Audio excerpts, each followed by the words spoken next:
Patrick, I don't know if you want to talk about this, but you seem to have an emotional moment with Raekwon after he came off after that fourth down stop in the third quarter, which was a great play. Yeah. Can you share that?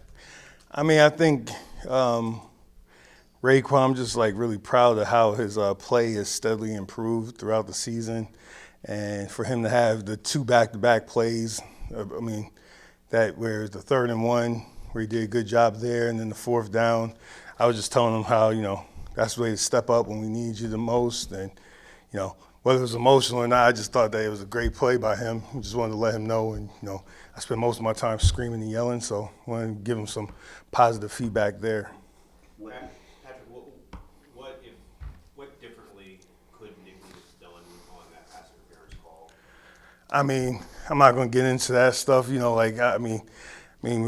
It's a competitive play. We're trying to make a play on the ball. Whatever the refs do, they do. And then they review it, whatever it is. But he's trying to play football the way we want to ask him to. So, I leave it to them on that. Have you had to alter your instructions to your defensive backs because of this pass interference rule? We coach. We coach to the rule. We get clarity from the guys. We work. In terms of that's how we coach. We coach so that we could that abide by the rules. So I don't think anything changes there. Van Ginkel had his first career sack on Sunday. What did you see from him in terms of his development? I think just the thing that what we're looking for at this time of year, improvement. So he gets in there a few weeks ago. Looked rusty, and now you're starting to see, and still has ways to go, but seeing some improvement. And then I always think anytime you get some production, you reap the reward of all the hard work. Whether it was coming back from injury, being a rookie, all that stuff like that. Once you get that reward right there, which, again, it's not always about stats and sacks and all that stuff like that. But, he's worked hard and he made a big play when we needed it. And so, hopefully that leads to more plays, production this week against the Giants, because we're definitely going to need it, whether it's, holding point in the run game, being sound on the cutback in the run game, and not just necessarily sacks or TFLs or things like that, but, hopefully build some confidence. With Taco Charlton, I know it's one thing that's consistent about you coaches is if you practice well, you play on Sunday. What did Taco not do, or what do you hope to see him do in this coming week that will get him to be in the active roster? Taco had again, solid week of practice last week. Really, decisions like that, that's based on game plan, really. So, but whatever we think for the game plan this week, that's what's going to play out. So, whether it's him or other players, we're going to do what's best for the team and what we think is best for the defense for that week this week against the Giants. Patrick, How humbling do you think that is for a guy who's leading the team to sacks that their coaches say, "Hey, we're not playing you this week"? You have to ask him. We're all in this together. Taco's a team player, so you have to ask him specifically about the emotional part of it. But we're all in this together. Patrick, the longest run you gave up against the Jets, I believe, was 11 yards. Now you've got Raekwon Barkley this week. Are you losing sleep over him already? You're dealing with a guy that's arguably one of the more talented players in the league in terms of skill-wise, and to be a young player, to have the vision he has, the balance he has, the combination of the strength, the ability to give him the ball in the pass game, the run game. He presents several challenges on top of him being one of the more dynamic athletes in the league. So, am I losing sleep? I don't sleep that much during the season anyway. Am I getting grayer? Probably, but that's why I got the hat on. So, disguise it a little bit. But yes, he's a good player, and we got to prepare for him. Got to prepare for whoever's at quarterback, whether it's Jones or Eli, the receivers. They got a lot of good skill guys out there. And then the offensive line, they're veterans. Aside from 71, who's, he's a second-year guy, but they're veterans. They're working together. And they've been together all year, so we got a big challenge for us. How do you approach a week when there's uncertainty at a starting quarterback position? We got to prepare for both of them. Just all of them, just like we normally do. Because you never know. It's a physical league, so you never know who's going to get injured or what have you. But we always take our notes on everybody and make sure that we go over that with the players. Did their offense look any different last night when Eli operated?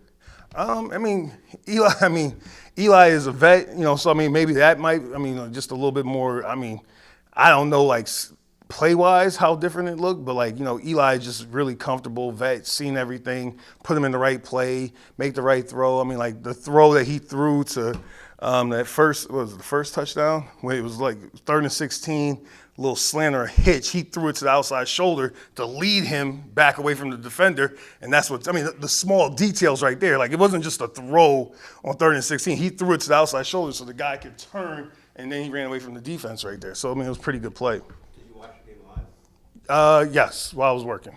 It was on while I was working. Glean from TV copy live. You get some stuff just watching it, just get an idea, like, okay, what's the personnel, stuff like that. But I mean, I'm working on the other stuff for the game while that's on. It's just on in the background, stuff like that. How would you describe your 2 years coaching with the Giants? And is there anybody on the defense you particularly enjoyed coaching? Guys, Jack Rabbit was there. Dalvin Tomlinson was there my second year. I mean, but, my time there, enjoyed it. The Mayer family was really good to me. Have some good relationships with people there, but, not really worried about that. But, I mean, it was had good relationships there and enjoyed my time there. John Jenkins is a guy that quietly had a solid season. Mm-hmm. What do you expect from him, and how often does he deliver, and what do you expect? I mean, what I expect for him is to be a physical presence inside, play with his hands, play with good knee bend, and win the one-on-one blocks, whether it's run or pass, whether it's pushing the pass game, getting to the edge because he does have athleticism, or just win the one-on-one blocks in the run game. And I mean, I think he's done a good job of that this year. So, again, I'm sure there's some plays he would like back, just like there's some calls I would like back. And he just keeps grinding and comes to work every day, diligent worker. So, and a great personality, great to be around. He's even keeled, never too up, never too down. And just, I think that's has a calming effect on a young group like we have. I want to ask you, I've been obsessed about the run game and edge setting all season. Now you guys are on pace for 2,000 rushing yards allowed. How does this get fixed, and where do you hope that somebody steps up to contain this? I mean, I think the edge setting, I mean, again, is a combination of, good fundamentals, good technique, stuff that we were harping on during the practice. We got to get better there. We got to do a good job of understanding the situation. Again, sometimes a bounce out run here and there, like that might be in the leaky yards that come up. I mean, but just in terms of being more firm inside, setting a sure edge, and just having some patience in the run game. And then, as usual, what it comes down to is getting off the blocks, block destruction. So being violent there, getting off the blocks, and find the ball carrier. So we got a lot to work on. I mean, including myself, just getting that right. But we're going to keep working toward it. You spent years and years working alongside Brian Flores. Did you ever see him as upset as he was on Sunday? I don't know. I mean, I was getting ready for the next call, so I don't even know. It was a pretty emotional exchange, though, for that moment. I'll leave that to y'all. I was getting ready for the next call. How tough is that for Nick? There was 2 plays that initially went his way, and then they didn't go his way. And how does he mentally handle that? I mean, again, I'm on to the Giants right now, but I mean, anytime, and this is just my opinion, and again, I don't know anything, but in my opinion, you learn the experiences you have in the past, they help you grow as a person and in whatever profession you're in for the next challenge. And the next challenge is the Giants. So I don't know specifically, but I know this. Any human being that I've been around that's trying to be the best and trying to be good at what they want to do, I mean, you take the past, you learn from those experiences, and you apply it for that week. That's what we have to do. Like, regardless of what happened, whether it's the run game, pass game, whatever, we got to apply it for this week, focus all our energy on the Giants, and that's where my focus is. I can't even – last week was so far – I mean, it was 2 days ago, but it was so long ago. I'm focused on the Giants, trying to figure out how the Barkley, Eli, Jones, whoever they put back there, these receivers, the offensive line, that's where I'm at. I was curious about your assessment of Christian Wilkins in his rookie season. How has he performed in what you're asking him to do? He has improved, and where the improvements come is really with his hands. And that's the one thing I told him. I said, naturally my eyes go to the D-line. That's my position I've coached most of my career, that and linebackers. And I said, naturally it goes there. unfortunately for you and fortunately for you, you happen to be a D lineman, and my eyes are going to be there. So, like, to me, I'll say, and here's what I'm going to tell you. I'm going to coach you on using your hands. That's what I wanted, and then that's where we've seen the improvement. So it's been positive. It's been positive, and I give him a lot of credit for working at it. All right. All right. Thanks.